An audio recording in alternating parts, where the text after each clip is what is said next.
एक साधारण से शहर में दरवाजे पर खूबसूरत काले लिफाफे दिखाई देते हैं। हर निमंत्रण मोम से सील बंद होता है, जिस पर एक अजीबोगरीब चिन्ह होता है। पत्र प्राप्तकर्ता को द सोल ऑक्शन नामक एक रात के कार्यक्रम में आमंत्रित करते हैं, जो उन्हें अपना भाग्य बदलने का मौका देता है। विभिन्न क्षेत्रों के लोग उत्सुक और संशयी होकर भाग लेने का साहस जुटाते हैं। उपस्थित लोग एक ऐसे जंगल में छिपे एक महल में पहुंचते हैं, जहां कोई पक्षी नहीं गाता। इमारत भव्य है, फिर भी ढह रही है। टिमटिमाते लालटेन विकृत छाया डाल रहे हैं। अंदर हवा भारी लगती है और दीवारें सांस लेती हुई लगती हैं। एक भव्य हॉल में अन्य लोग ऐसे ही निमंत्रणों को पकड़े हुए हैं, जो आगे क्या होने वाला है इस बारे में अनिश्चित हैं। रोशनी मंद हो जाती है और एक तेज काले सूट में एक आदमी मंच पर आता है। उसका चेहरा अविश्वसनीय रूप से परिपूर्ण है। उसकी मुस्कान बहुत चौड़ी है। वह खुद को नीलामीकर्ता के रूप में पेश करता है और नियमों की व्याख्या करता है। वे अपनी दिल की इच्छा के अनुसार किसी भी चीज के लिए बोली लगा सकते हैं। धन, शक्ति, बदला, लेकिन मुद्रा उनकी अपनी आत्मा है। प्रत्येक बोली में उनके जीवन के कई साल खर्च होते हैं। एक व्यक्ति अपार धन के लिए अपने जीवन के 10 साल की बोली लगाता है और जीत जाता है। उसका परिवर्तन तत्काल होता है। उसका रूप थोड़ा बूढ़ा हो जाता है, लेकिन उसके कपड़े एक बढ़िया सूट में बदल जाते हैं और उसकी जेबें नकदी से भर जाती हैं।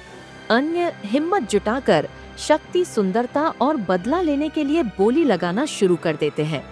प्रत्येक विजेता बूढ़ा दिखता है और उनके चेहरे पर एक भयावह भाव होता है। एक प्रतिभागी अपने जीवन के आधे हिस्से की बोली लगाता है, जिसे वह हमेशा से चाहता था, लेकिन उसका पुरस्कार प्रेम का एक विकृत, जुनूनी संस्करण बन जाता है। दूसरा बदला लेने के लिए बोली लगाता है और उसे अपने दुश्मन की पीड़ा का एक भयावह दृश्य दिया जाता है, जो उसे अपराध बोध से भर देता है। प्रत्येक लेन देन के साथ नीलामीकर्ता की मुस्कान बढ़ती जाती है। बोली लगाने से अनिच्छुक नायक ये देखना शुरू कर देता है कि जिन लोगों ने अपने वर्षों का व्यापार किया है, अब उनका कोई साया नहीं है। वे नीलामकर्ता को एक छायादार आकृति से फुसफुसाते हुए सुनते हैं, जो बताता है कि खोए हुए वर्षों को उसके जीवित रहने के लिए काटा जा रहा है। कमरे में अंधेरा बढ़ता है और फुसफुसाहट हवा में भर जाती है। अपने जीवन में एक त्रासदी को पूर्ववत करने के लिए बेताब एक आदमी अपने बचे हुए सभी वर्षों की बोली लगाता है। नीलामीकर्ता स्वीकार करता है और आदमी का शरीर धूल में समा जाता है।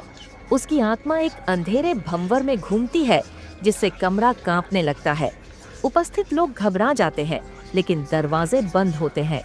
नीलामीकर्ता उनके डर का फायदा उठाते हुए हंसता है। नायक कुछ उपस्थित लोगों को भागने के लिए इकट्ठा करता है। एक खिड़की को तोड़कर बाहर जंगल जीवंत है। इसकी शाखाएं उन्हें पीछे धकेलने के लिए पंजे मार रही हैं। बचे हुए लोग महसूस करते हैं कि छोड़ने का मतलब है अपनी बची हुई आत्माओं को खोना। नीलामकर्ता की आवाज गूंजती है, उन्हें वापस लौटने की चेतावनी देती है। नायक को हवेली में छिपी एक प्राचीन कलाकृति मिलती है, एक जादुई खंजर, जिसका उद्देश्य नीलामीकर्ता को नष्ट करना है। बचे लोगों के साथ वे भव्य हॉल में उसका सामना करते हैं। एक भयंकर युद्ध शुरू होता है, क्योंकि नीलामीकर्ता का रूप एक राक्षसी दानव में बदल जाता है। खंजर की रोशनी कमरे के अंधेरे से टकराती है और एक चरम संघर्ष होता है। नीलामीकर्ता हार जाता है। उसका रूप छाया के तूफान में विलीन हो जाता है। शापित घंटा घर टूट जाता है। चोरी किए गए साल उनके मालिकों को वापस मिल जाते हैं। हवेली ढह जाती है और बचे हुए लोग एक शांत, बेजान जंगल में खड़े रह जाते हैं।